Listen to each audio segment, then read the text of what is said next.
Vale. Bueno,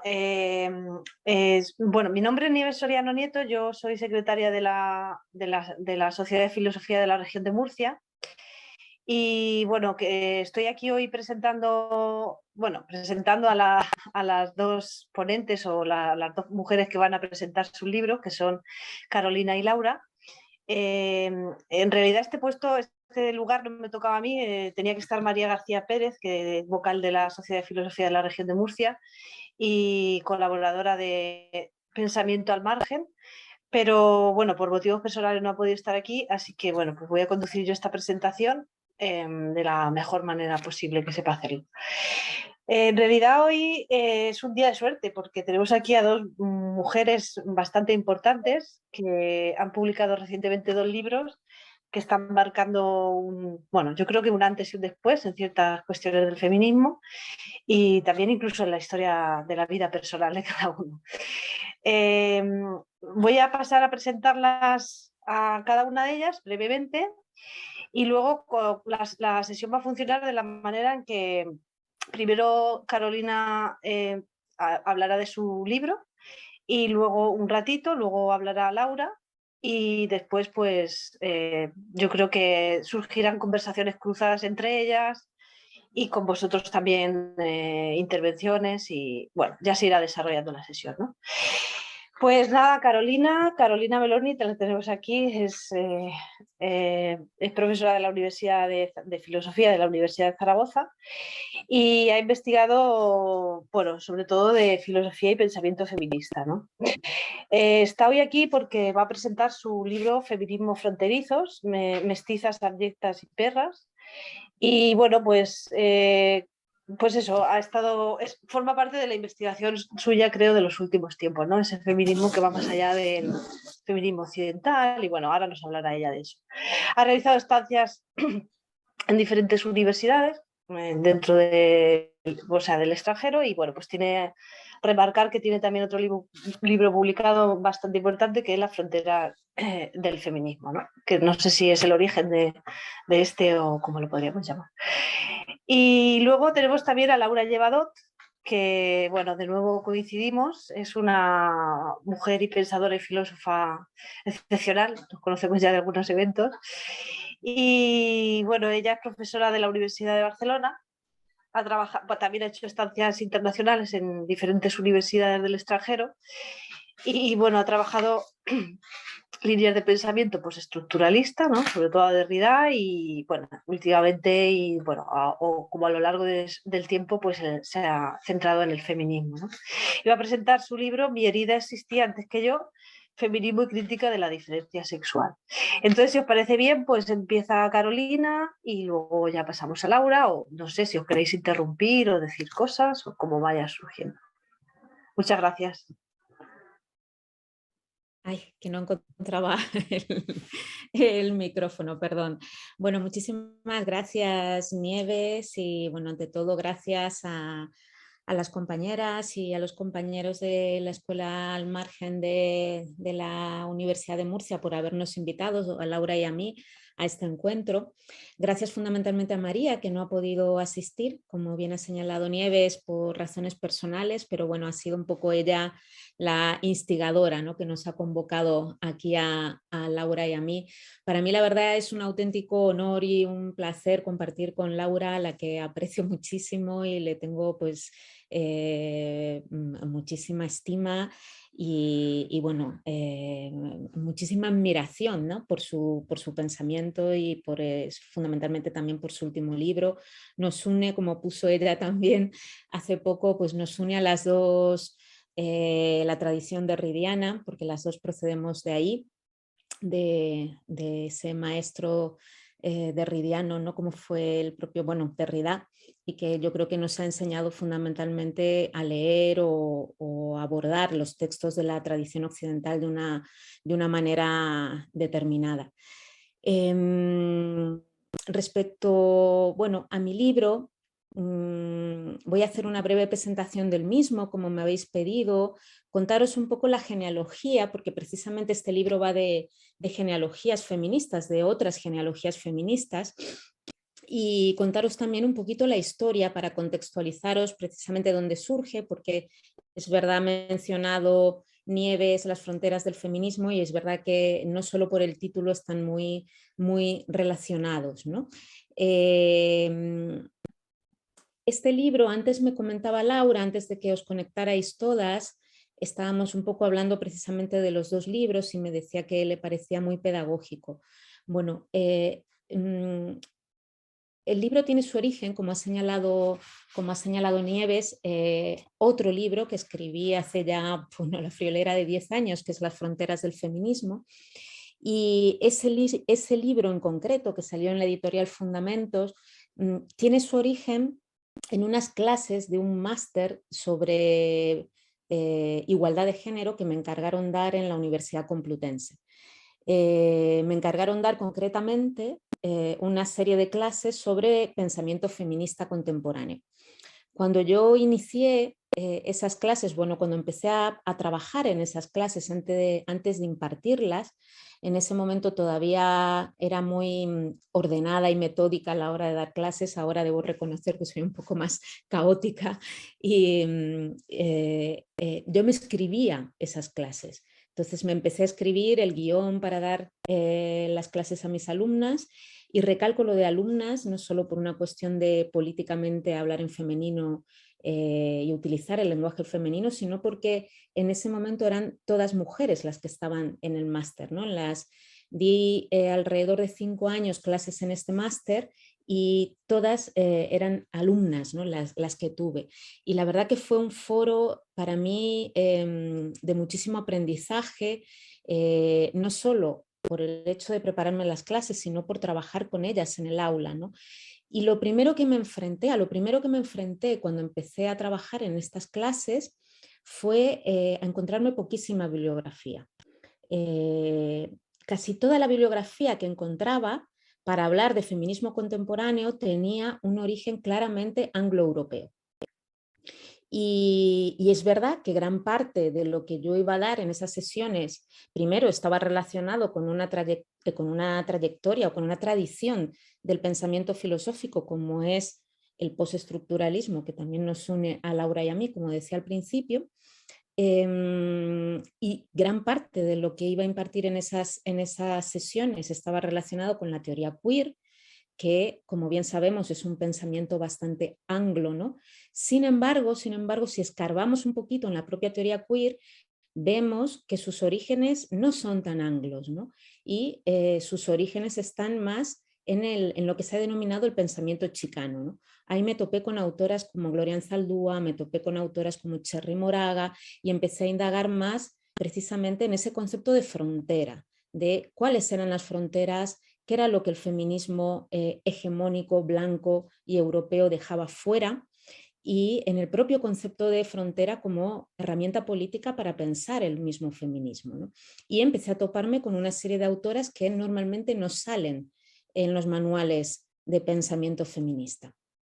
Y además empecé a comprobar precisamente que la genealogía que normalmente vemos o que estudiamos o el canon que se nos enseña de lo que es el origen del feminismo tiene pues un origen idealizado o mitificado. Ya sabemos muy bien que siempre los orígenes no son orígenes de alguna manera impostados, tiene un origen claramente ilustrado y europeo. Entonces, indagando en todo eso, pues no me empecé a sentir muy reconocida en esa genealogía y empecé a pensar en otras genealogías, ¿no?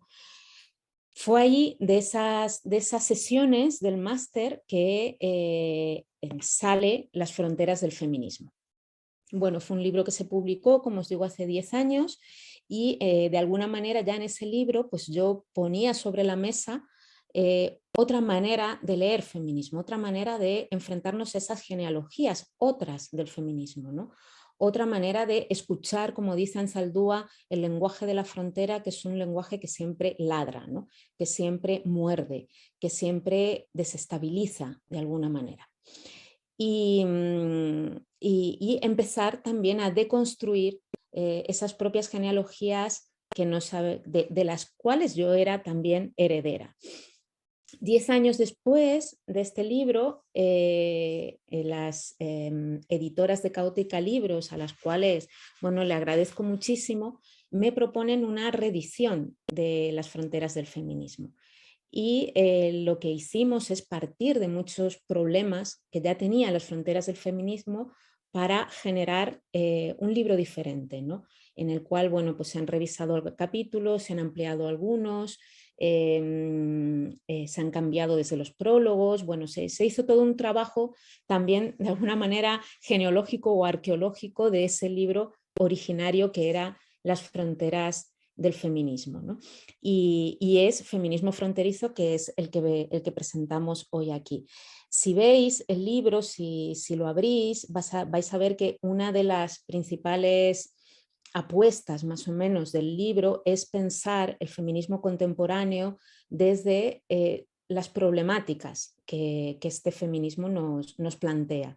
No es, evidentemente rompo con el concepto de las olas, con el cual no estoy para nada familiarizada, y creo que es una forma de alguna manera errónea de leer la historia del feminismo, ¿no?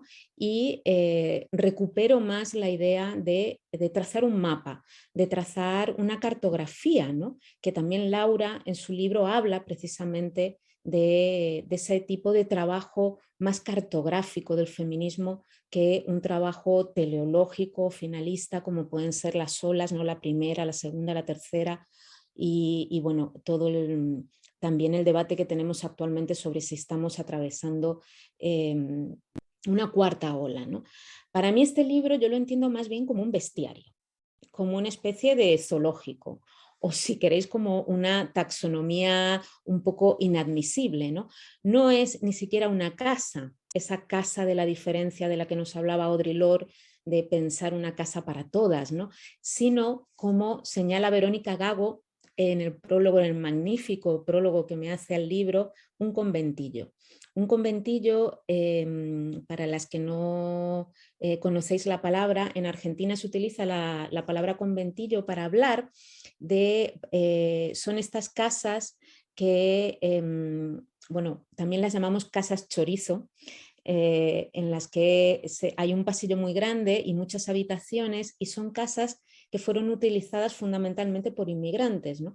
Y eran casas en las cuales vivían múltiples familias de distintos países, en habitaciones muy pequeñas, pero se hacía una vida más bien comunitaria. A mí me encantó esa idea de Verónica Gago de pensar el feminismo como una especie de madriguera o de conventillo, más que una casa heteronormativa de una familia, ¿no? Bueno, monógama y absolutamente cerrada en las cuatro paredes, ¿no? De su casa burguesa, sino más bien una especie de espacio casi ocupa, ¿no? Como una especie de refugio colectivo en el que de alguna manera también vamos a encontrar numerosos lugares inhabitables, marginales, innombrables, ¿no? Quería explicaros el porqué también del subtítulo, porque bueno, decidimos conservar toda esa potencialidad política que tiene la idea de frontera, sin idealizar en absoluto el concepto de frontera, porque ya sabemos muy bien, y desde Ansaldúa es la primera que nos señala toda la duplicidad que tiene este concepto, ¿no? No podemos idealizar a los sujetos fronterizos porque son sujetos que a la vez están sujetos a la violencia de lo que supone habitar la frontera, ¿no? Habitar la rajadura. Pero añadimos, o bueno, añadí perras, mestizas y abyectas, un poco en homenaje a varias autoras y autores, ¿no? Y os explico brevemente el porqué de esas nominaciones. Bueno, en el concepto de perras, que muchas veces me han preguntado por qué el de perras, para mí tiene el concepto de perra aglutina para mí varios homenajes. Otra idea que tengo también del feminismo, y de alguna manera también he intentado ponerlo en la escritura de este libro, es la idea de que nunca pensamos solas, y ni siquiera escribimos solas, evidentemente, y de alguna manera pensar desde una clave feminista nos invita a pensar con, a devenir con, ¿no? A escuchar la voz de las otras, ¿no? Y a convocar, como dice Anzaldúa, esas comadres, ¿no? De escritura. Bueno, mis comadres de escritura, que es a las que rindo homenaje con este subtítulo, son, en el concepto de perra, además de esa cita con la que he empezado al principio de Ansaldúa, que dice algo así como oye como ladra, ¿no? El lenguaje de la frontera. También está el concepto de perra de Paco Vidarte, que ha sido para mí, bueno, mi gran maestro, además de director de tesis, ¿no? Si habéis leído un poquito de Paco Vidarte nos incita a repensar una política cínica, cínica en el sentido ya no solo de los herederos de Diógenes, ¿no? De aquellos que se atrevieron a plantar cara al imperio, ¿no? Sino también en el sentido de esos perros callejeros. Paco Vidarte nos enseña a pensar genealogías de alguna manera sin jerarquía, de esos chuchos sin raza, ¿no? Sin dueño, que pueden de alguna manera también pues, tener una potencia desestructuradora desde la concepción de la clase, ¿no? Y por qué no también de la raza, ¿no?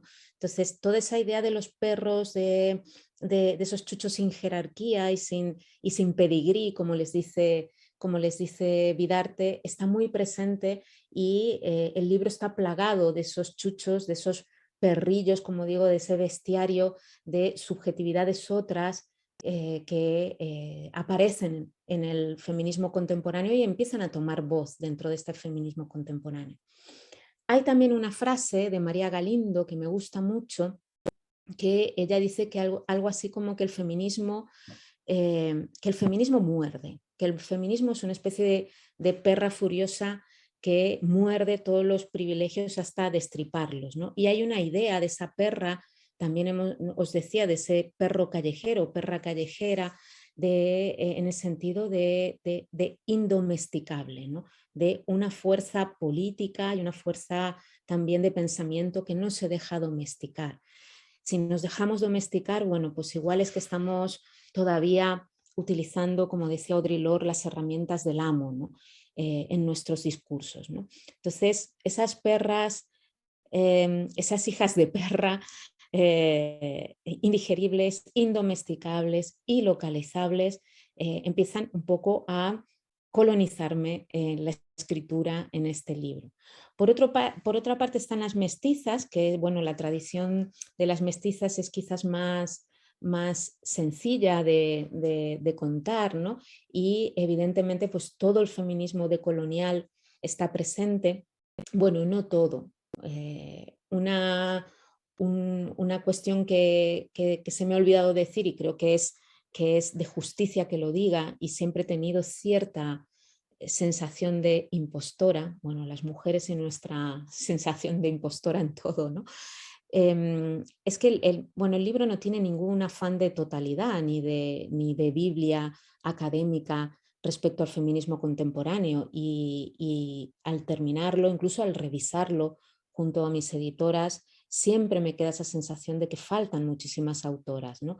Bueno, evidentemente es prácticamente imposible hacer justicia a todas las autoras que han pensado, que han militado y que han trabajado en el pensamiento feminista en estos últimos años, ¿no? Entonces no hay un afán totalizador por mi parte. Entonces también en el apartado de feminismo postcoloniales o decoloniales sé que me quedan muchas autoras en el tintero, ¿no? Pero bueno, esa concepción de la mestiza, de esos sujetos híbridos, de esas almas entre dos mundos, ¿no? También de esos sujetos partidos, ¿no? por las grietas de la colonización, pero también dispuestos a politizar y a evitar esa propia grieta, está muy presente en el libro. Y luego el concepto de abyecta era de alguna manera también pues mi homenaje y mi trabajo en todo lo que es el concepto de abyección, más tirando a lo que se denomina la teoría queer, ¿no? O los estudios queer, ¿no? Y toda la politización de la abyección que hace pues es una Judith Butler, el propio Paul Preciado con el concepto de monstruo, de monstruosidad, y bueno, todos esos sujetos otros también que forman parte de, como os decía, de esta tradición fronteriza, ¿no? Bueno, este libro para mí habita los márgenes, habita las fronteras, las alcantarillas, si queréis, del feminismo, ¿no? Intenta pasearse por las calles, por esos no lugares, por los desechos, ¿no? En los que habitan todos esos seres, esas perras, esas mestizas, esas abyectas que han sido de alguna manera rechazadas por el sistema o por el feminismo denominado hegemónico o anglo-europeo, como os decía al principio. Y también retoma una antigenealogía, una herencia bastarda, ¿no? Esa historia fronteriza, ¿no? Retoma de alguna manera también esa tradición de los bárbaros, ¿no? Esa que Negri y Har denominan en una especie de nueva horda nómada, ¿no? Que surge para invadir o no para evacuar el imperio, ¿no? También recordemos la propia categoría de bárbaro, que en un principio tuve la tentación de llamarle feminismos bárbaros. Luego pensé en feminismos bastardos, pero María Galindo se me adelantó y publicó ella antes el libro. Bueno, de esas bastardas, como os decía, que han sido expulsadas a las lindes de la polis, ¿no? De las fronteras mismas de la polis. Bien, no me quiero extender mucho porque también quería escuchar a Laura, pero sí quería cerrar con algo que me parece importante. Como os decía, en absoluto hay un afán mío por establecer cuál es la genealogía del feminismo, cuáles son las autoras que tenemos que leer, porque precisamente creo que es un poco el clima de absoluto dogmatismo que estamos viviendo en la actualidad, ¿no? Siempre me ronda esa frase de María Galindo actualmente cuando vemos los debates que se están produciendo dentro del movimiento feminista hoy y cuando muchas compañeras apelan a una cuarta ola del feminismo, y yo no dejo de preguntarme, ¿no?, por esa cuarta ola del feminismo, y me ronda esa frase que os decía de Galindo, que dice algo así como que nos vienen robando la palabra feminismo, ¿no? Bueno, no sé hasta qué punto, pues no sé si tenéis, lo puedo dejar, lo dejamos esto para luego un debate, pero no sé hasta qué punto nos vienen también domesticando o absorbiendo nuestras luchas, ¿no? O queriendo aplacar ese rumor de la frontera, ¿no? De esas perras que muerden, ¿no? Silenciar el clamor de alguna manera de la diferencia dentro del feminismo, ¿no? Y a mí me resulta absolutamente pasmoso, incluso al releer el libro, al ampliarlo, al volver a algunos debates que, si veis en el libro, son debates que llevan 40 años sobre la mesa del feminismo. Son debates que se iniciaron a finales de los años 70 y que de repente ahora volvemos a verlos y los volvemos a ver resurgir, y a veces tengo la sensación de que esta cuarta ola, más que una ola revolucionaria, nos trae una resaca absolutamente no conservadora, con argumentos biologicistas, con argumentos punitivistas, con argumentos excluyentes, cuando no patologizadores. Y bueno, he dicho 40 años, pero ya en la década de los 40, Simone de Beauvoir empezó a darle los primeros martillazos o a utilizar esa palanca deconstructiva, aunque no supiera todavía lo que era la deconstrucción, al propio concepto de mujer, ¿no? Al propio sujeto del feminismo, para que ahora hayamos vuelto de alguna manera a un disciplinamiento y a una vigilancia otra vez del sistema sexogénero y esa especie de patrullaje sobre las fronteras, ¿no? Para que no entren precisamente todos esos sujetos, sujetas que resultan un poco incómodos de digerir a cierto feminismo hegemónico, ¿no? Entonces, yo creo que en ese sentido resulta bastante urgente retomar determinados conceptos, hacer cierto homenaje a nuestras propias genealogías feministas, ¿no? Revisar autoras, no digo a mí en absoluto, pero autoras que hace 40 años ya nos estaban dando la clave para hacer un tipo de feminismo radicalmente distinto y muchísimo más inclusivo que el feminismo que estamos viendo actualmente en muchos debates, ¿no? y en ese espacio o falso espacio público que puede ser, que son las redes sociales, ¿no? Creo que debemos retomar los debates para al menos ser conscientes precisamente de que el feminismo lleva, como decíamos, muchas décadas intentando ser un movimiento de transformación social con la capacidad de aunar voces, discursos y luchas diversas. No hay un feminismo absoluto, hegemónico, universal para todas y todos los sujetos políticos, ¿no? Porque la disparidad de posturas, de enfoques, de opresiones debe ser, yo creo, precisamente la raíz y también de su riqueza y de su fuerza, ¿no? Porque si no caemos en las mismas estrategias absolutistas del discurso del amo, como nos señalaba la propia Audre Lorde. O sea, pretender un único punto de vista dentro del movimiento feminista indica, yo creo, una clara necesidad de apropiación del mismo por parte de grupos de poder, ¿no?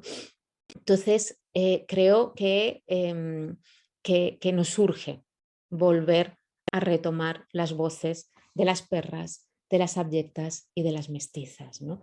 Para recuperar toda su potencia transformadora, ¿no? Y también, de alguna manera, para recuperar un feminismo desobediente, ¿no? Para recuperar aquello que Virginie Despentes denomina el proletariado del feminismo, ¿no? En el que toman la voz todos aquellos malos sujetos, precarizadas, disidentes, que forman parte también de esta lucha antisistémica como de alguna manera para mí debe entenderse el feminismo, ¿no? Y voy a terminar con un textito no mío de María Galindo que me gusta mucho, que está precisamente en Feminismos Bastardos, es muy cortito, y nos dice Galindo, dice, somos aquello a lo que este modelo no le puede sacar ventaja, somos una falla, somos mujeres no mujeres, somos mujeres antimujeres. Por eso para nosotras la lucha no es por un derecho, por eso nuestra lucha puede convertirse en una cuestión de mundo y no de derechos. Por eso nuestra lucha puede preguntarse directamente y sin desvíos por el sueño de sociedad en el que queremos vivir y porque para esta sociedad somos la falla, lo inservible, lo descartable, lo anormal. No les servimos, les incomodamos y por eso mismo podemos ser tan peligrosamente ajenas, tan peligrosamente indescifrables. Bueno, un poco con este espíritu y este llamamiento, ¿no?, a lo indescifrable, a lo indecidible, a lo no localizable en un solo sujeto del feminismo, pues termino mi presentación a mi propio libro, porque la verdad estoy más deseando escuchar tanto a Laura, bueno, como al propio debate, ¿no?, que puede dar pie este encuentro. Muchísimas gracias. Bueno, gracias Carolina por estas palabras y nada, pues ahora que comience Laura cuando pueda. Bueno, pues yo también quiero agradecer a Pensamiento al Margen. Me hace mucha ilusión verte de nuevo, Nieves, que ya nos vimos en Murcia no hace mucho. Y bueno, me sabe mal, claro, que no pueda estar María, pero nada, le mandamos un saludo desde aquí. Y un lujazo estar con Carolina, porque además con Carolina nos conocemos, ¿no? Hubo un momento que a partir de Derrida y que yo fui a Madrid y tal, pues nos hemos ido viendo y compartimos, yo creo que muchas posiciones teóricas respecto al feminismo. Los libros son muy distintos, pero yo creo que la posición se asemeja bastante y sobre todo con esta última cita que acabas de leer, estaría completamente de acuerdo. Y bueno, yo voy a tratar un poco como, bueno, pues de presentar mi libro, como señalando así como 4 características, entre características, posiciones que intento articular a lo largo del texto, ¿no? No voy a hablar del título, si queréis ya hablamos en algún momento, proviene de una frase de Jo Busquet, mi herida existía antes que yo, y dice, he nacido para encarnarla, ¿no? Me parecía, bueno, que es una frase muy bonita que retoma Deleuze en la lógica del sentido justamente para explicar en qué consiste la ética. Y me parecía, bueno, que era una manera de entender una ética feminista de la cual yo me podía apropiar. Bueno, un poco la primera característica, yo creo, del libro, o la primera defensa que haría del libro, si esto tuviera que ser una defensa, es que yo creo que el feminismo tal y como yo los feminismos, pero bueno, el feminismo, vamos a decir de momento, tal y como yo lo entiendo, tiene que ver cuando se escribe un libro, no cuando se escriben otras cosas, ¿no? Pero cuando se escribe con un compromiso con la escritura. Entonces, esto para mí, ¿qué quiere decir?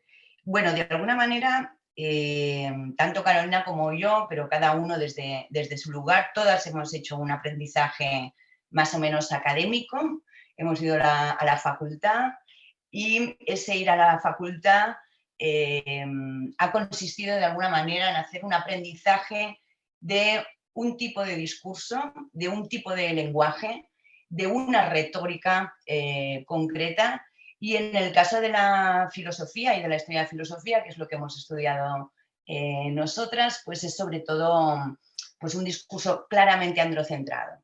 Carolina yo creo que también diría, bueno, y eurocéntrico, ¿no? Además, y racista, además, por supuesto, ¿no? Uno podría ir como viendo todos los límites de este discurso, pero lo que sí es un discurso hecho por hombres y desde una posición masculina clara. Es decir, que esa pretensión de universalidad y de neutralidad que se supone que tiene el discurso filosófico, pues no es real. Entonces, me parece que cuando vamos a trabajar una cuestión que es como la diferencia sexual o a defender una posición feminista, nos hacemos un flaco favor si utilizamos ese que no deja de ser el lenguaje del amo. Es decir, cuando yo me propuse escribir el libro, tenía claro que no quería hacer un feminismo académico, ¿sí? Creo que en el feminismo académico una defiende posiciones feministas con un lenguaje que claramente es androcentrado. Entonces ahí hay una contradicción entre el contenido y la forma que me parece que se tiene que tratar de trabajar, como mínimo ser consciente de la contradicción que implica y tratar de escribir desde otro lugar y de otras maneras, ¿no?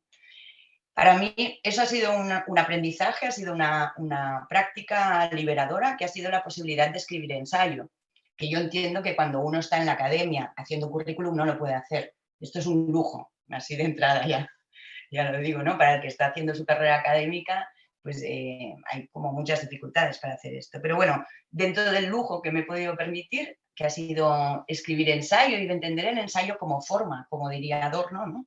Entender que el ensayo es en sí mismo una práctica política. Es decir, que no se trata de que cuando escribes bonito o escribes bien, sino que se trata como de hacer un uso de la lengua, siguiendo bastante, yo creo que para mí Virginie Despentes es muy, muy inspiradora, ¿no?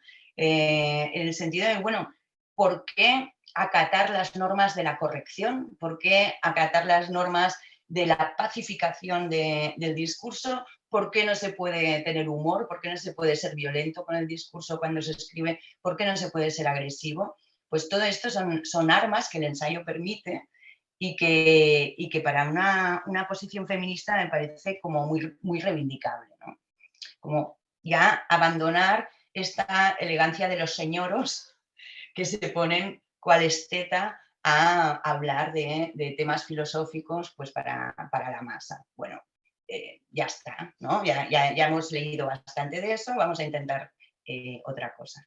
Entonces, un poco esto fue la apuesta cuando me puse a escribir, este compromiso con la escritura y creo que esto, ¿no? que al hacer esto uno desarticula, algo que también es muy derridiano, desarticula esa oposición entre teoría y praxis que siempre está como presupuesta, ¿no? Parece que hay la teoría y después hay la práctica, ¿no? Que hay, incluso en feminismo, hay las teorías feministas o la teoría queer, se le llama teoría, ¿no?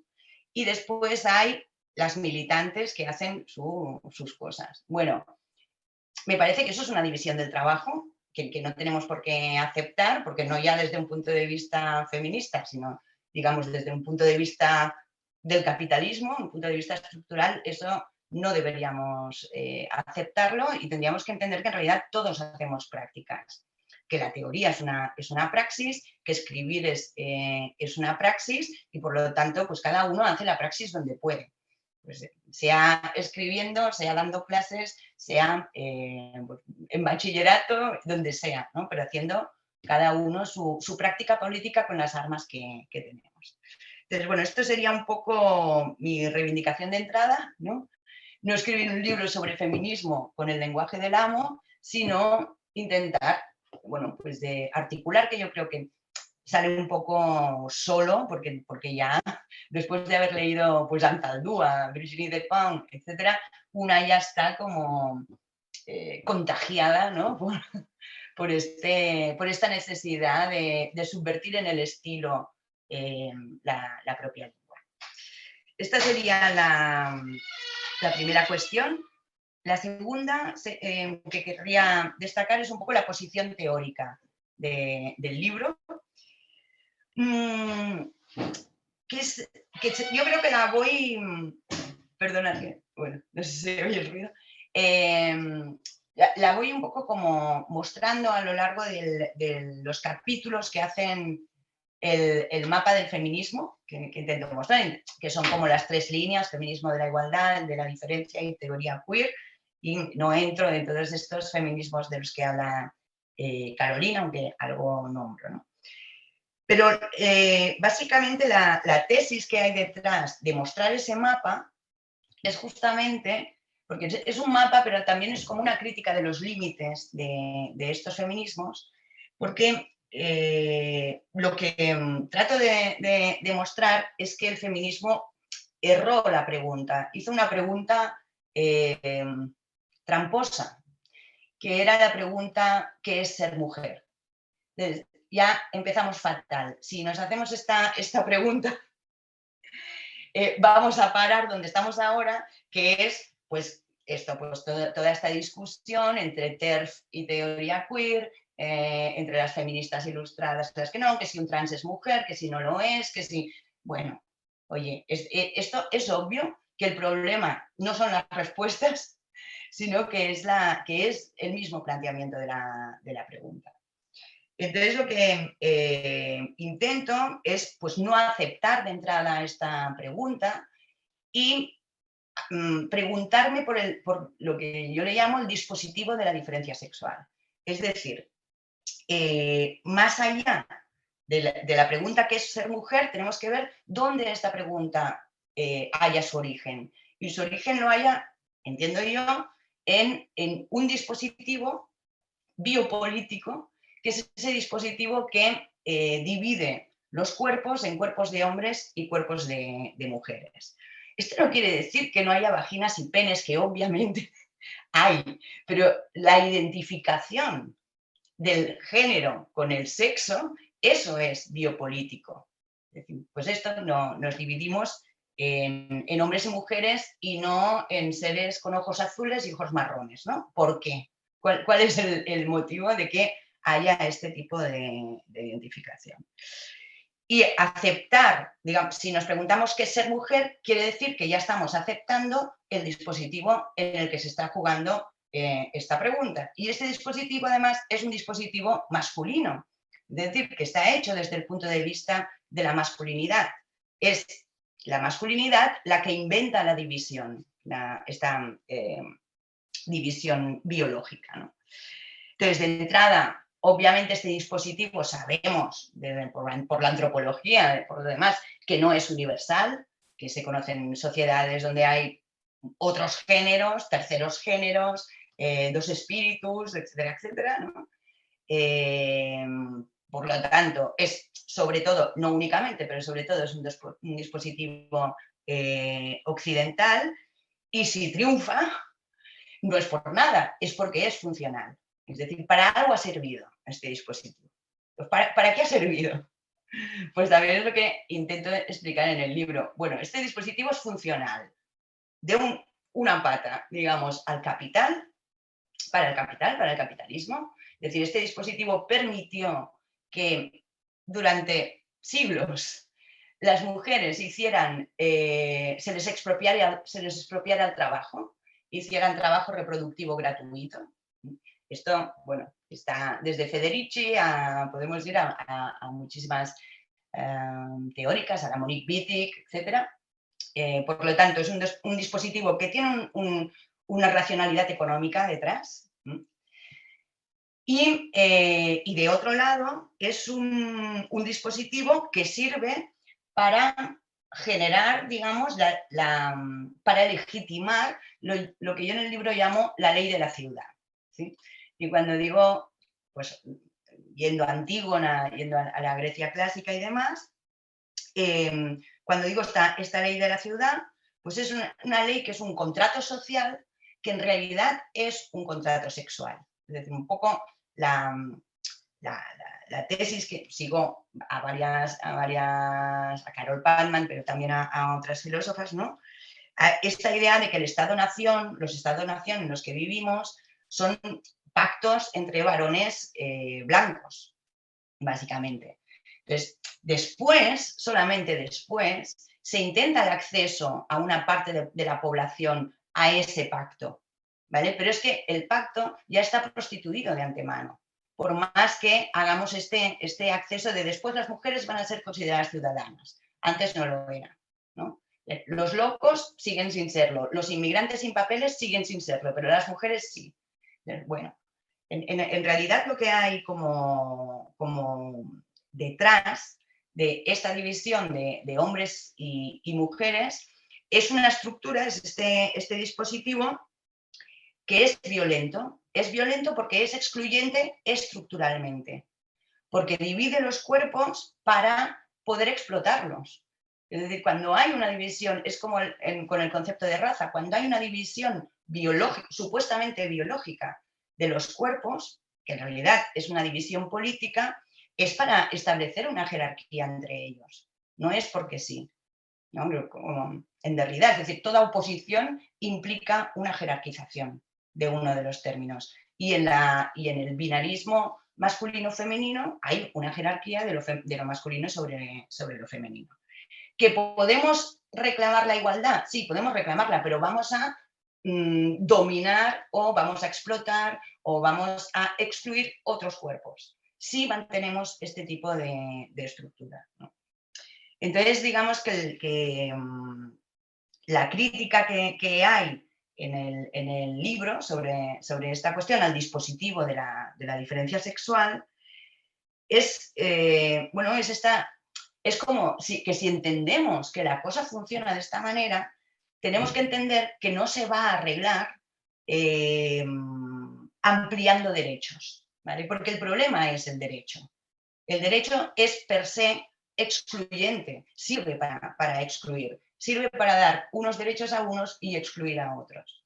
Entonces, me parece que el error del feminismo ilustrado o del feminismo de la igualdad ha sido este, porque obviamente que las mujeres europeas ya tienen derechos, sí, pero tienen a costa de una exclusión, de la exclusión de todas esas mujeres que se van a encargar del trabajo reproductivo que ellas hacían antes. que son las mujeres racializadas, inmigrantes, sin papeles, etcétera, etcétera. Y del mismo modo, creo que también es el peligro de las reivindicaciones trans, ¿no? Vale, finalmente vamos a poder también introducir la igualdad. Claro que sí. O sea, ¿quién va a estar en contra de esto? Bueno, sí, parece que sí que hay gente en contra, ¿no? Pero, digamos, por lógica, por sentido común, ¿no? Si la ley está para proteger a los más vulnerables, pues obviamente que los trans deben tener sus derechos, igual que lo tienen las mujeres, lo tienen los hombres, etcétera, etcétera. Sí, pero si nos limitamos a una cuestión de derechos, estamos siempre en la misma lógica. Los tienen unos para que otros sean excluidos. Esta es la perversión del dispositivo. ¿Sí? Entonces, un poco lo que intento mostrar es la violencia que ejerce sobre los cuerpos este dispositivo y la trampa que implica pensarlo únicamente en términos de reconocimiento de derechos. Y por otra parte, reivindicar justamente que el feminismo, si entiende esto, entiende que, digamos, que tiene un potencial subversivo increíble, porque es una enmienda a la totalidad, es una enmienda a las lógicas del capitalismo y es una enmienda a las lógicas del Estado-Nación. Entonces, ahí es donde realmente me parece que es absolutamente transversal y se abren muchísimas posibilidades, que incluyen hombres y mujeres y trans y lo que haga falta, ¿no? Cualquiera que entienda que este dispositivo es violento y que por lo tanto es insostenible. A mí me gusta mucho una frase que lo cito en el libro en referencia a un trabajo sobre Antígona y sobre Medea, de una profesora de Zaragoza, que dice esto, ¿no? ¿Qué es lo que representan Antígona y Medea? Pues representan el clamor de que, digamos, como que lo que plantean es que lo que tú estás implementando, lo que tú implementas, polis, es suicida. O sea, el tipo de organización política que nosotros tenemos es suicida. Y es suicida en términos biopolíticos. Por eso me parece que el feminismo tiene un potencial que hay que pensarlo. Bueno, la tercera cuestión, ¿no? Decía la escritura, la crítica a la pregunta por el que es ser mujer. Y la tercera cuestión, yo creo que es un poco como el planteamiento que hago para tratar de salir del dispositivo, porque el problema del dispositivo, como hemos aprendido con Foucault, es que nos subjetivamos en él. Es decir, llegamos a ser quienes somos dentro de este dispositivo. Eso quiere decir que nos subjetivamos como mujeres y nos subjetivamos como hombres. Y algunos que no encajan se subjetivan pues, de otras maneras, como perras, como mestizas, etcétera, etcétera. Pero creo que para atacar el dispositivo es necesario hacer una crítica de la masculinidad y de la feminidad. Digamos, hay que hacer la crítica de los dos polos de lo binario. Y no solamente porque sea binario, sino por el modo de existencia que implica. Implica un modo de existencia de nuestra sexualidad, de nuestros amores, de nuestras pasiones, de nuestros cuerpos, que es más que cuestionable y en el cual interiorizamos una violencia que quizá hay que empezar a plantarle cara. Entonces, un poco respecto a, yo hago la crítica de la masculinidad en los capítulos, sobre todo sobre la prostitución y las cartas de amor, y utilizo el humor porque es que es muy divertido realmente cuando piensas la masculinidad así con un poco de ironía, da risa. Pero bueno, aunque dé risa, lamentablemente tiene efectos como muy, muy violentos. Entonces, pues digamos que cuando trabajo la cuestión de lo que dicen las prostitutas, bueno, pues justamente es que lo que dicen es que hay un mandato de la masculinidad, que los hombres pagan para que les mientan, pagan para que les digan que son viriles, pagan para que les digan que son hombres. Entonces, claro, hay una perversión, el problema no es el sexo, que mira, que cada uno haga lo que quiera, el problema es lo que a través del sexo se está demandando, que es un reconocimiento a tu identidad viril. Es decir, es triste y es cómico. Es que las prostitutas se ríen. Está muy bien ver este documental del que hablo porque se ríen. Es que saben perfectamente a lo que están jugando, ¿no? Y esto es como el lado visible del asunto, pero el lado más oscuro es toda la cuestión de las violaciones, que trabaja mucho Segato y que yo también recojo en el libro, ¿no? Finalmente, entender pues, que las violaciones no son, o los abusos, no tienen un móvil sexual, no tienen nada de erótico. Es un acto de violencia hecho hacia los iguales, hacia el resto de los hombres. Es una manera de demostrar que se es hombre, sobre todo en las violaciones colectivas, a través de un cuerpo que es sacrificial, que sería vida nuda, ¿no? como diría Agamben, y hacia el cual no hay ningún deseo. Es que todo esto es lo triste, es que no hay ni sexo, ni en la prostitución, ni en las violaciones, ni en ningún lado donde la masculinidad necesita ser reconocida. Entonces, esto, bueno, es una de las cuestiones que trato de exponer a lo largo del libro. Y del lado de la feminidad también hay que hacer la crítica de la feminidad, porque también las mujeres se han subjetivado respecto a esta voluntad de dominio, digamos, que era el mandato de la subjetividad. Entonces, no sé, hay algún capítulo que se llama La maman y la putain, que es el título de una película de Eustache, antigua, de estas que ya nadie ve, pero que es fantástica. Y bueno, un poco lo que intento mostrar en el capítulo de las cartas de amor y también en este, y sobre Freud, bueno, lo que intento plantear es que tanto la mamá como la putain son figuras del patriarcado, ¿sí? Entonces, por ejemplo, pues toda esta crítica o el abolicionismo, ¿no? Del que ahora se está hablando, ¿no? Hay un proyecto de ley, no sé qué hay exactamente, para abolir la prostitución. Bueno, esto es como las mamás que están en contra de la putain, pero es que la mamá también forma parte del patriarcado, ¿no? La que se encarga de los cuidados, de los afectos, etcétera, etcétera. Perdón, pero formamos todas, somos dos polaridades del mismo sistema. Y eso cuando no somos las dos cosas a la vez. Y eso cuando no somos durante un tiempo una y durante otro tiempo otra. Es decir, la mujer se constituye o como objeto del deseo o como madre cuidadora. Y esto ya lo sabía Freud, bueno, desde principios de siglo. Y no ha parado de pasar.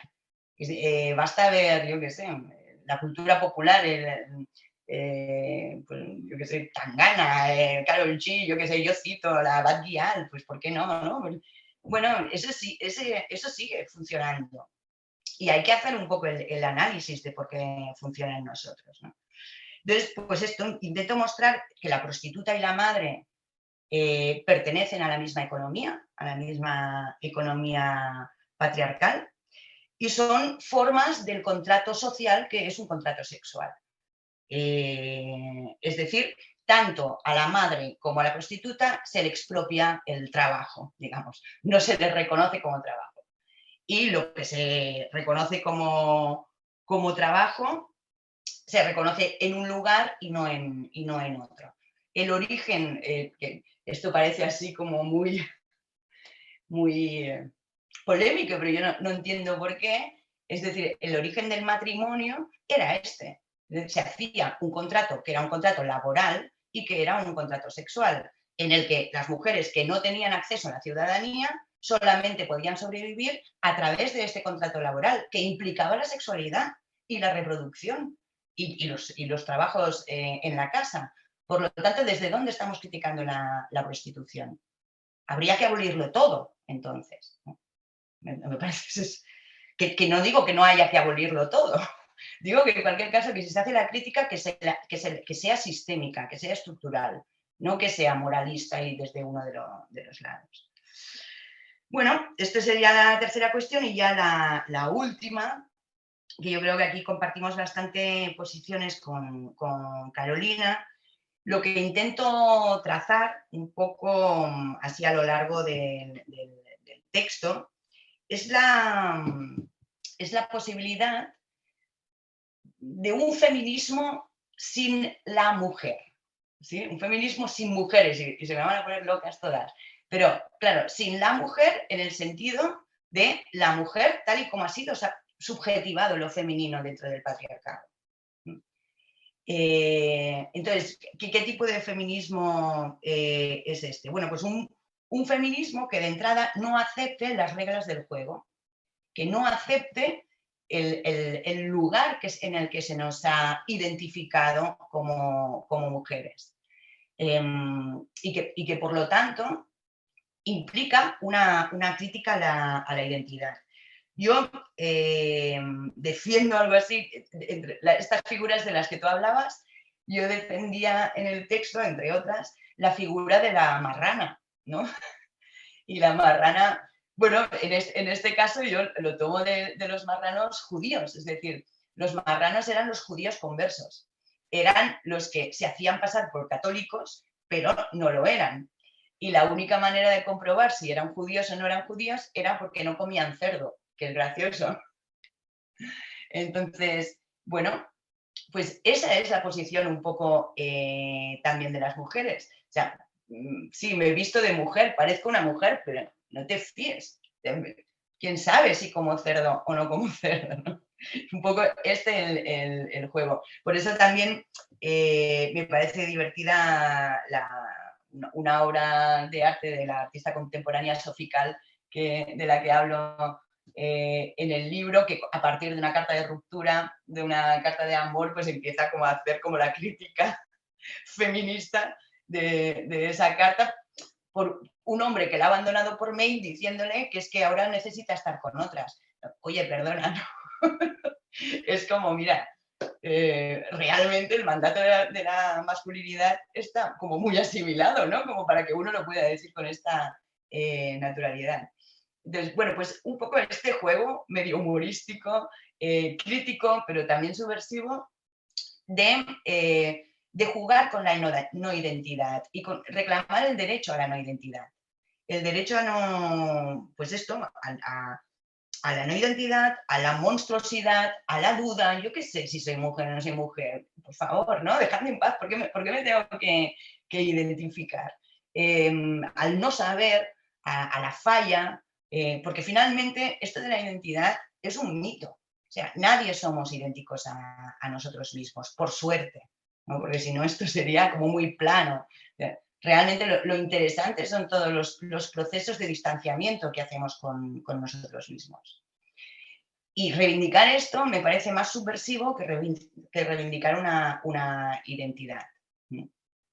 Justamente porque ¿quién quiere la identidad? Pues el mercado. Tenemos un mercado capitalista que quiere identidades para vender y para explotar.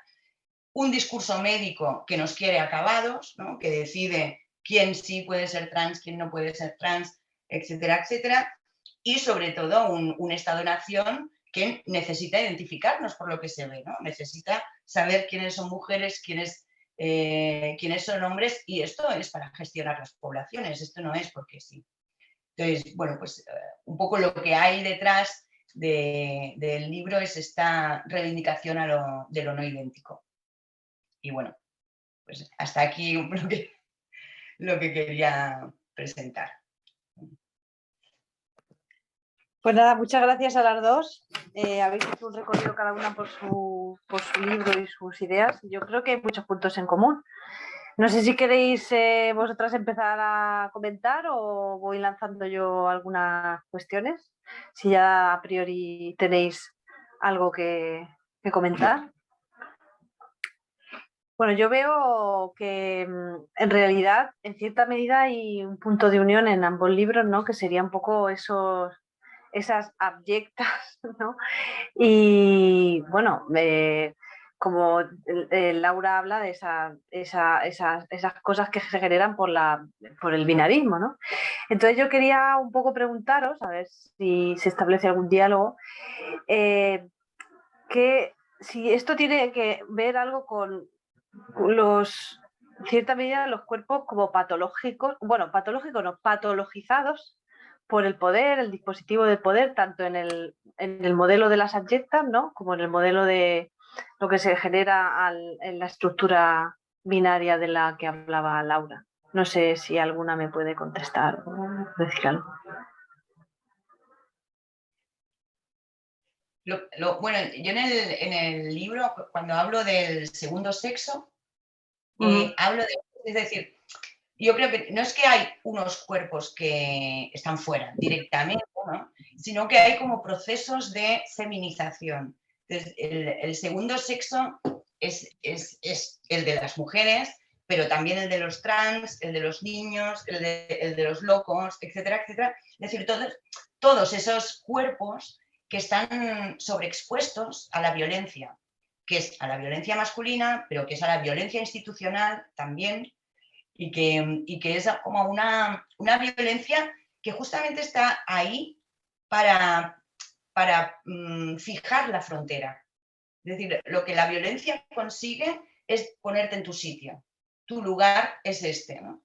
Entonces, lo que hay, y a veces esto es inconsciente, ¿no? En relaciones familiares de abusos, que se empieza a hablar ahora, pero que hasta hace 4 días la familia era un ámbito de impunidad absoluta. Ahí podía pasar de todo y desde luego estas violencias se ejercían. Entonces, aunque sea inconscientemente, hay este marcaje de la ley que patologiza al otro, que lo feminiza, que lo vulnerabiliza. Y es la misma violencia la que hace. O sea, no es que el cuerpo en sí preexista. ¿Sí? Porque, por ejemplo, los abusos con niños, ¿no? con menores, que son niños, que son masculinos, que serán hombres el día de mañana. Entonces, ¿qué es lo que está ocurriendo ahí? Que la masculinidad, en este caso de quien sea, del padre, del adulto, de quien sea, está generando a través de la violencia una feminización de ese cuerpo, que no era femenino antes de la violencia. Entonces, bueno, me parece que es así como se patologiza. Digamos que lo patológico no es preexistente a la ley que lo violenta.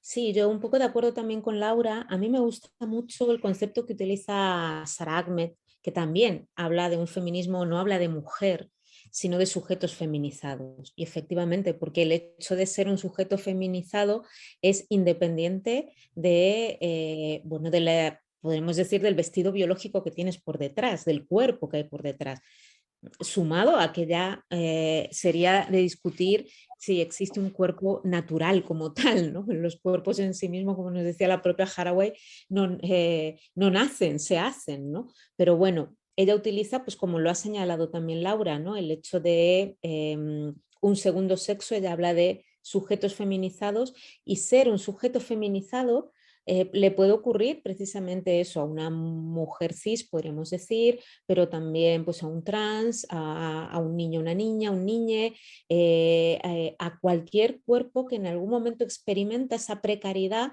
y esa llamada a la ley, efectivamente, ¿no? Como ha señalado muy bien Laura, como el hecho de la propia ley o el propio derecho funciona precisamente eso, como un sistema categorial, como un sistema de ordenación de la ciudad, ¿no?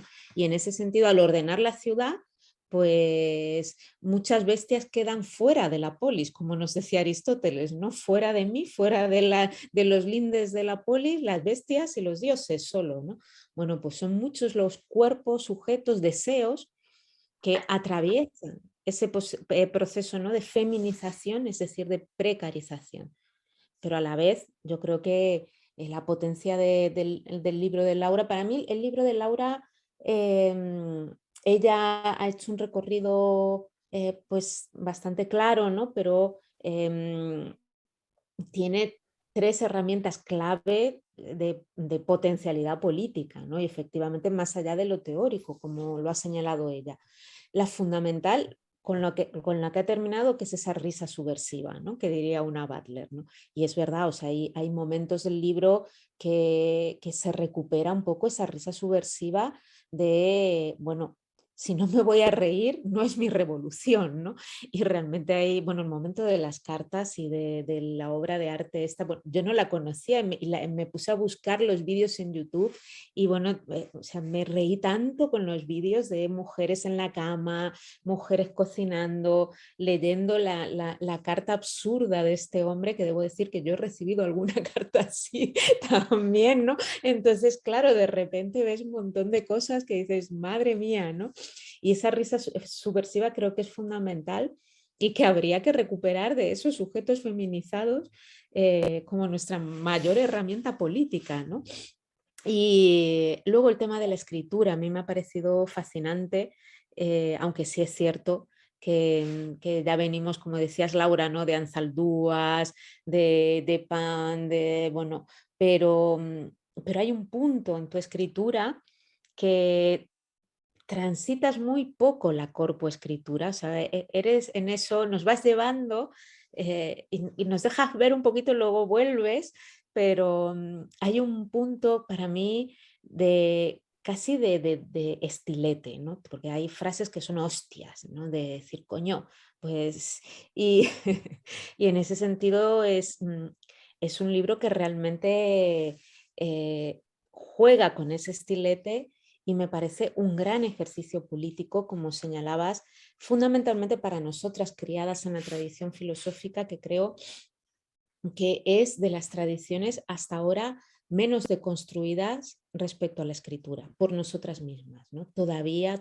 seguimos ancladas, yo la primera, en una tradición no solo eurocéntrica, sino muy androcéntrica, lo que señalabas, ¿no? Y realmente hay que darle una vuelta al canon filosófico a nivel ya no solo de autores, porque no basta con la cuota de género efectivamente, sino también a nivel de producción escritural distinta, ¿no? Y eso a mí es una de las cosas que más me ha fascinado del libro, ¿no? Entonces decía la risa, la escritura y luego pues también todo el tema de ese dispositivo de la diferencia sexual. Es verdad que ahí conectamos mucho, aunque yo en el mío me he centrado más en el dispositivo sexo-género, quizás más por una herencia badleriana, pero bueno, no dejan de tocarse, no dejan de tocarse. Es verdad que son conceptos distintos, ¿no? Pero no dejan de ser dos dispositivos biopolíticos, pues realmente, como dices, ordenadores de una ciudad que ya de por sí pues tiene esos muertos por debajo, ¿no? Como señalas tú en los capítulos de Antígona, ¿no? Se han quedado muchos restos y desechos. Yo antes decía, ¿no? que hay que transitar un poco las alcantarillas. Bueno, pues tú nos llevas también a esas alcantarillas, ¿no? De la ciudad, de la polis, del origen de la polis, ¿no? Y me callo y no sé, abramos un poco el debate, no sé si hay gente que... Bueno, si hay alguien interesada en participar, pues puede hacerlo en cualquier momento. No sé si hay alguien en el público. Es que esto del online es un poco siempre esa llamada a la nada. Bueno, pues si no hay nadie, bueno, sigo yo hablando de esto que os preocupa a las dos, que es un poco digamos, el feminismo canónico versus lo que hay en la frontera, ¿no? O lo que hay más allá de, pues yo que estoy dando clases en secundaria, estoy bastante preocupada también por este tema porque ahora con el nuevo currículo parece ser que han dejado como entrar, o digamos, que las mujeres tienen que estar, las mujeres filósofas hablo, tienen que estar dentro del currículo de filosofía, ¿no? Y entonces, bueno, en principio la idea parecía una idea estupenda, pero lo que estoy acabando de ver es que los libros de textos están configurando a fin de cosas. Es como que han dejado un pequeño espacio, ¿no? Para un discurso, bueno, ya la mujer está dentro del currículo, ¿no? Las mujeres filósofas. No sé si esto tiene mucho que ver, pero me ha conectado con esto de el feminismo académico, el antocéntrico y todo esto. ¿Y qué autoras han, perdona, Nieves? Porque según la comunidad autónoma han incluido algunas autoras y otras no. Sí, bueno, aquí en segundo de bachillerato, a ver, por el currículo nacional está, por ejemplo, no me sale, Hildegarda de Bingen. Luego ya aquí, yo ya conozco del currículo murciano, estoy hablando de segundo de bachillerato, pues, bueno, está en proceso de aprobación. Hipatia de Alejandría, hemos puesto, ahora no caigo, Hannah Arendt, Simone de Beauvoir, pero a fin de cuentas mi preocupación era no quiénes salen o quiénes no salen, sino ese tipo de discurso, ¿no? Porque te llegan los libros de texto, ¿verdad? Y tú los abres, que es lo que, bueno, se utiliza como herramienta, y al final te das cuenta de que era el mismo libro de texto que el año anterior, la misma editorial, salvo que han metido un trocito, un capítulo dedicado a la mujer y algún texto de mujeres, evidentemente del feminismo, como decimos, europeo, ¿no?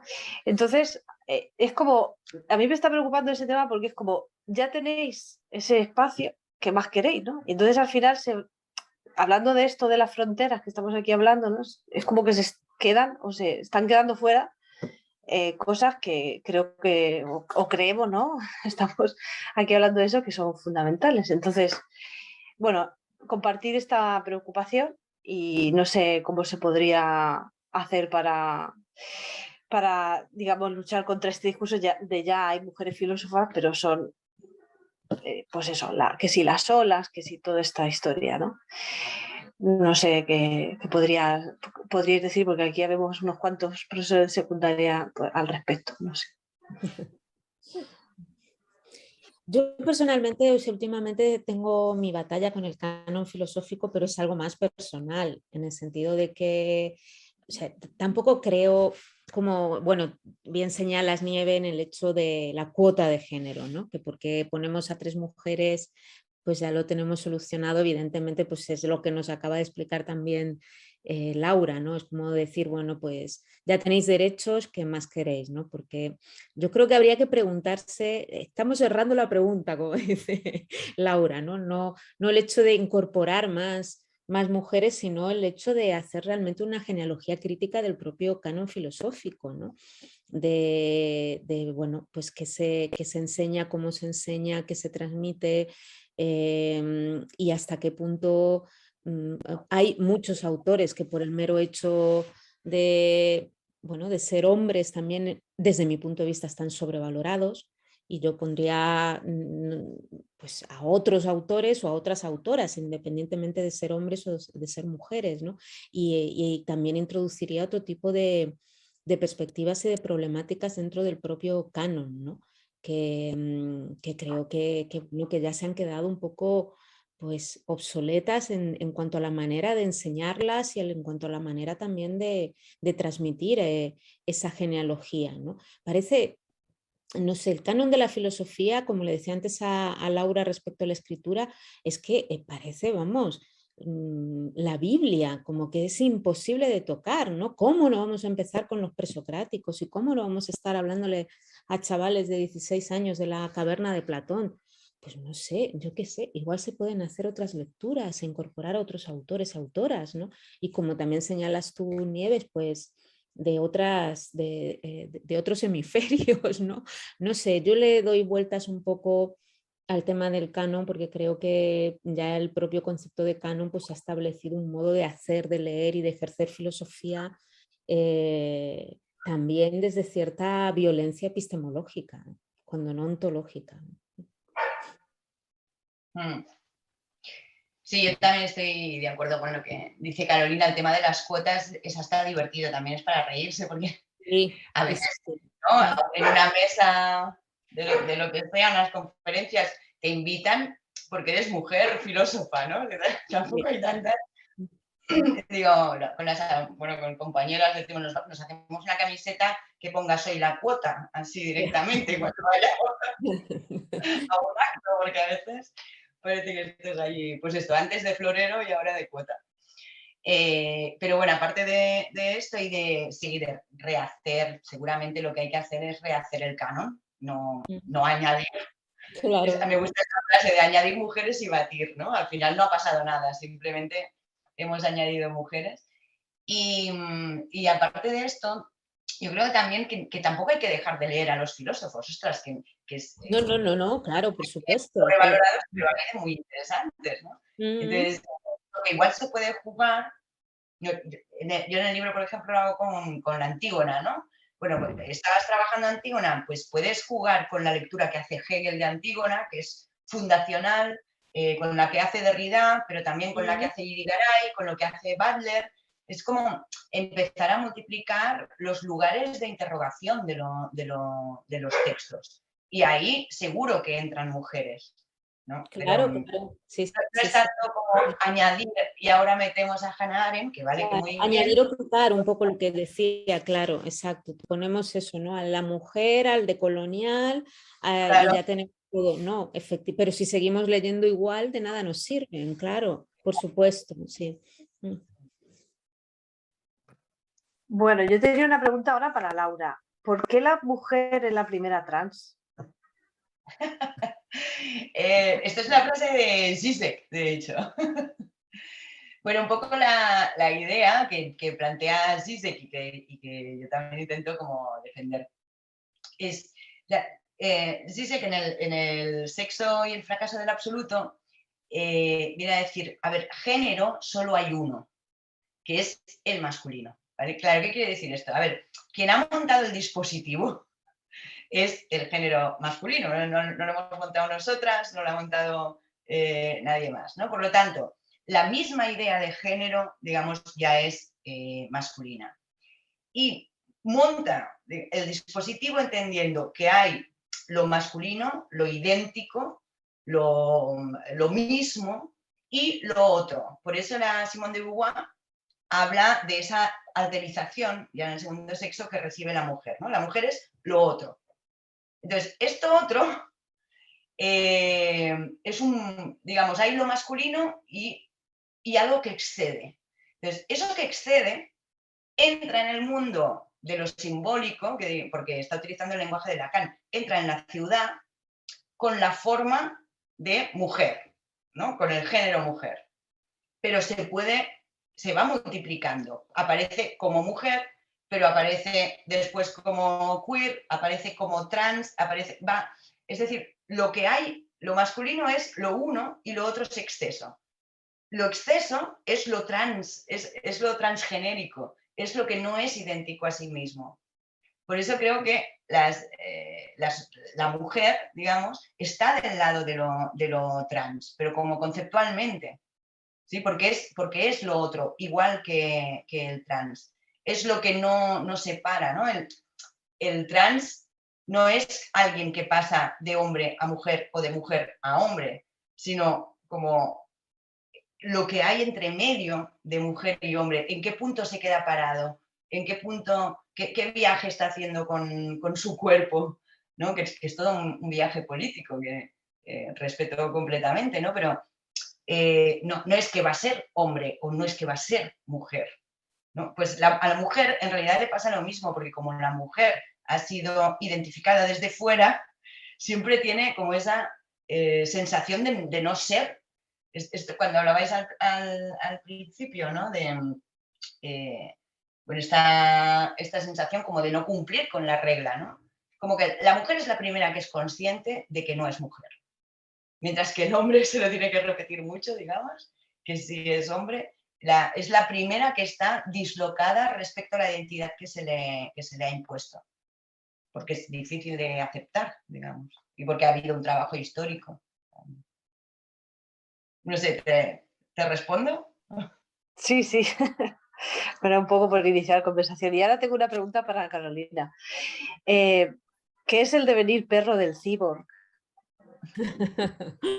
Bueno, en este caso es una frase o bueno, una deformación de frases de Donna Haraway y hay un capítulo precisamente sobre el devenir perro del cyborg en el sentido de pues, hacer un pequeño homenaje a lo que ha sido el devenir del pensamiento de esta autora, de una autora que empieza precisamente enseñándonos un poco lo que era el cyborg en ese icónico manifiesto cyborg, ¿no?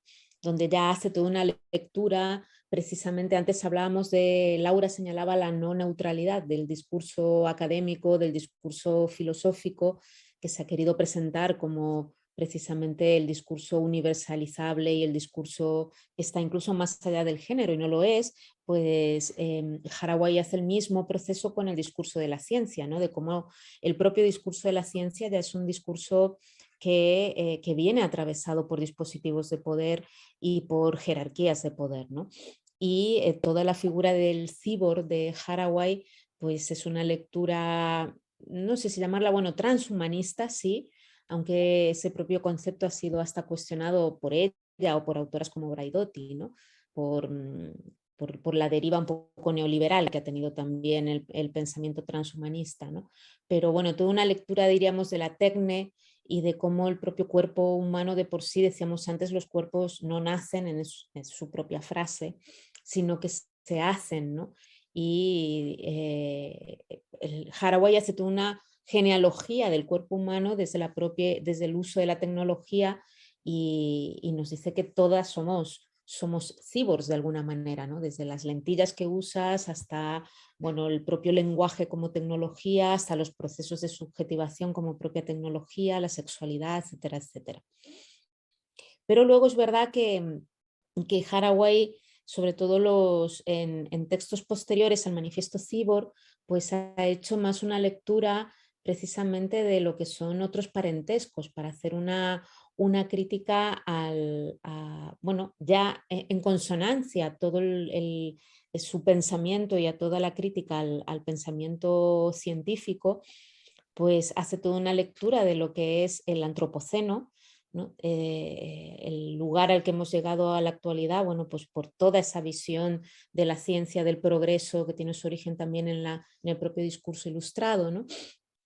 Y ella llama, pues como otras autoras y autores, antropoceno, pues a esta lógica del capitalismo extractivista, no patriarcal, bueno, que también está acabando con el mundo. Y en el sentido de que ese antropoceno pone al hombre como tal, al hombre en masculino y a una visión del hombre con una visión de la tierra absolutamente extractivista y jerarquizada sobre otras especies, ¿no? Entonces, Haraway nos enseña a pensar amorosamente en otro tipo de relaciones con otras especies, fundamentalmente animales. Bueno, en el último libro también habla ya de insectos y de pulpos y introduce toda una serie de parentescos extraños, como le llama ella, ¿no?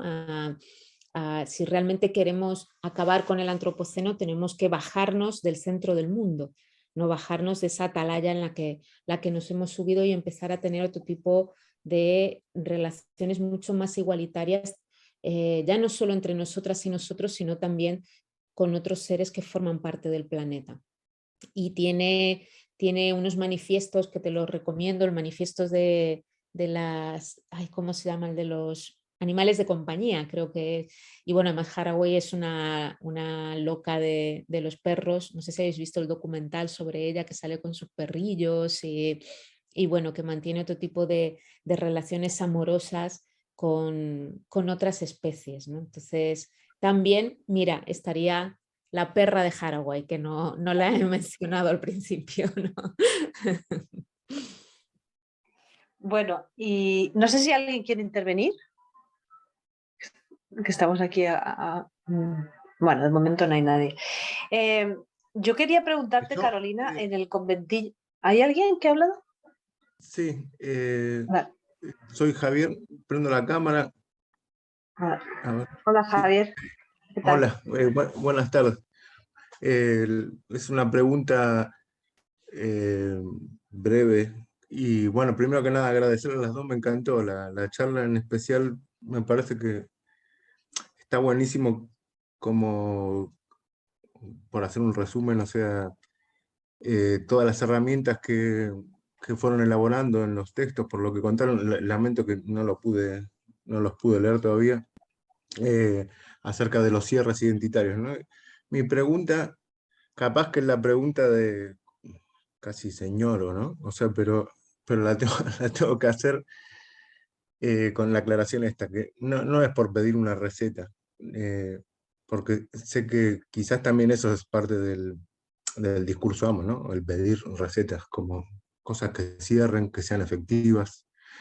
Pero la pregunta sería más que nada, si tienen pensado algún tipo de mediación, yo sé que sí, porque las sigo bastante a las dos, o sea, y están metidas en todos los líos que pueden, o sea, pero alguna mediación política por ejemplo, con el tema que había salido antes, ¿no? Del canon y tal, ¿no? Como decimos, tendríamos que trabajarlo así y todo, y yo sé que hay como un común en la enunciación, o un intento de hacer un común, o algo parecido, pero a la vez, o sea, también me parece que la pregunta, o sea, por las mediaciones políticas tiene más que nada que ver con el auge de una derecha, pero ya desbaratada, desinhibida del todo, o sea, en muchos lugares de Occidente, ¿no? O sea, y además de los movimientos, o sea, qué instancias institucionales, o sea, de poder concreto, real, o sea, ven ustedes, o sea, quiero a ver si la sé redondear y disculpen ustedes la imprecisión, o sea,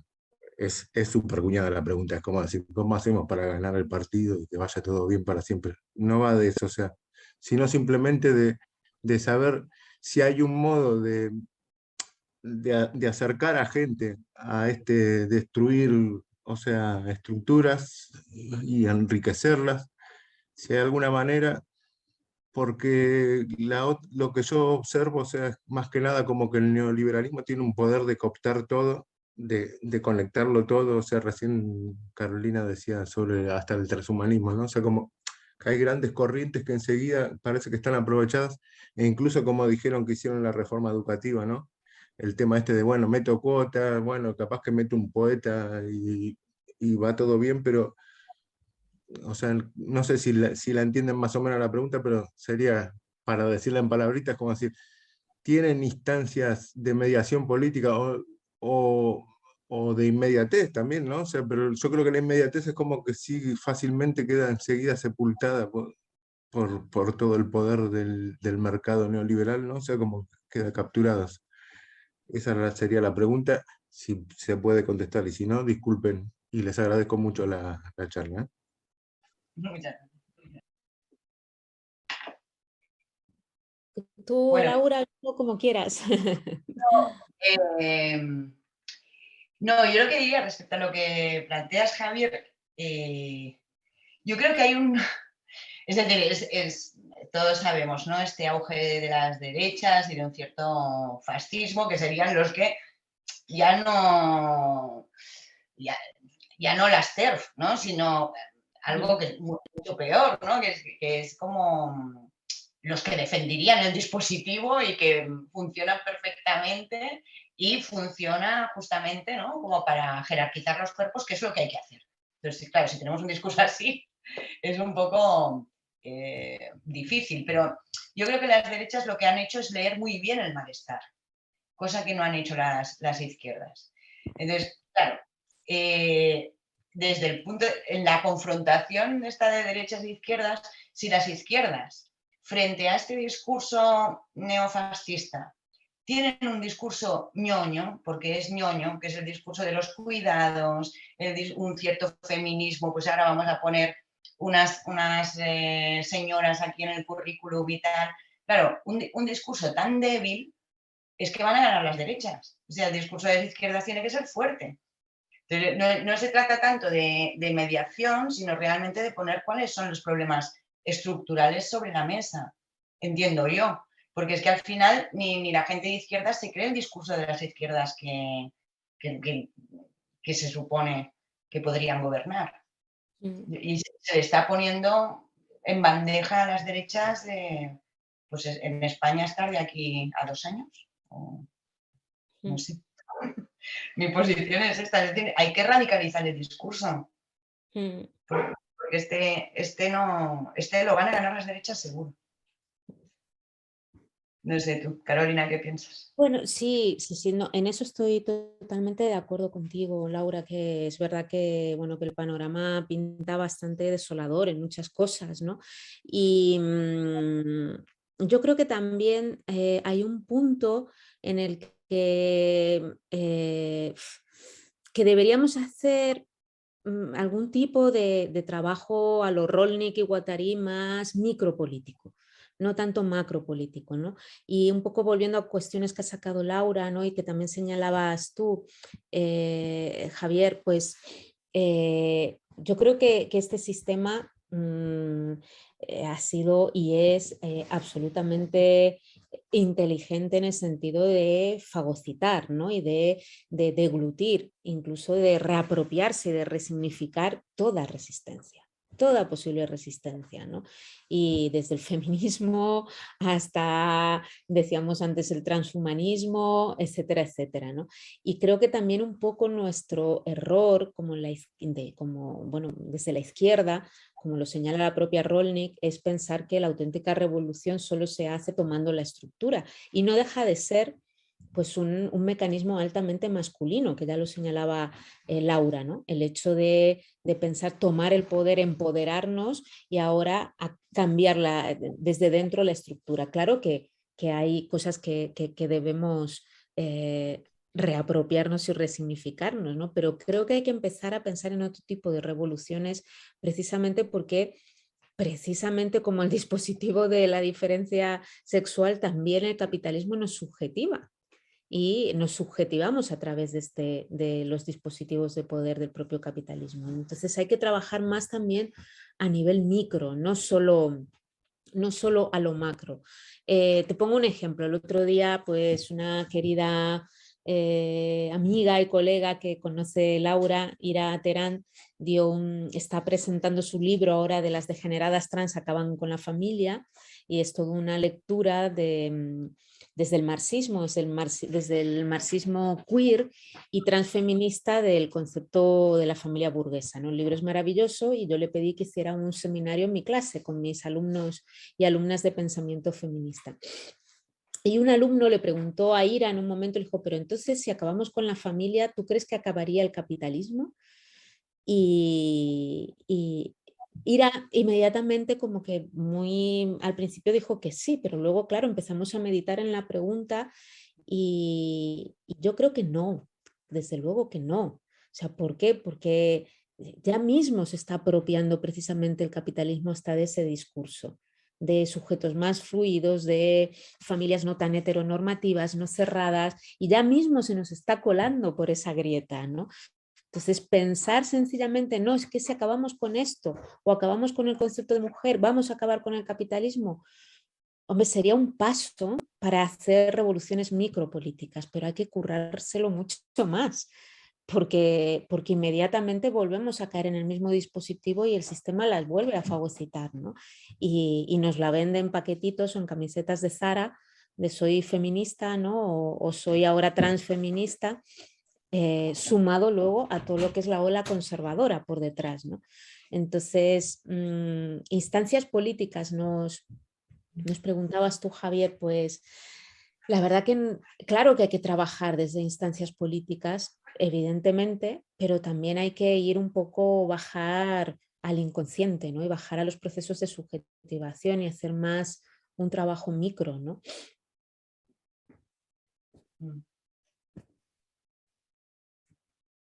No sé, ya también sí he respondido. Bueno, no sé si hay alguien más que quiera intervenir. Aquí os están dando las gracias en el chat. Sí, lo veo, qué bien. Pues yo creo que si no hay ninguna intervención más, pues lo vamos a dejar aquí. Vale. Muchas gracias, Carolina y Laura, por vuestra presencia generosa siempre. Y nada, esperamos poder compartir con vosotras más espacios. Esperemos que sean no tan virtuales. Y nada, pues encantada de teneros. Un placer. Muchísimas gracias a vosotras. Bueno, dale un abrazo a María si hablas con ella y nada, gracias por el espacio. Y nada, Laura, es un placer escucharte y acompañarte. Pues muchísimas gracias también, ¿eh? Ha sido un gustazo estar con Carolina y con todos los que están aquí, aunque no nos vemos. Muchas gracias. Besito. Gracias. Adiós.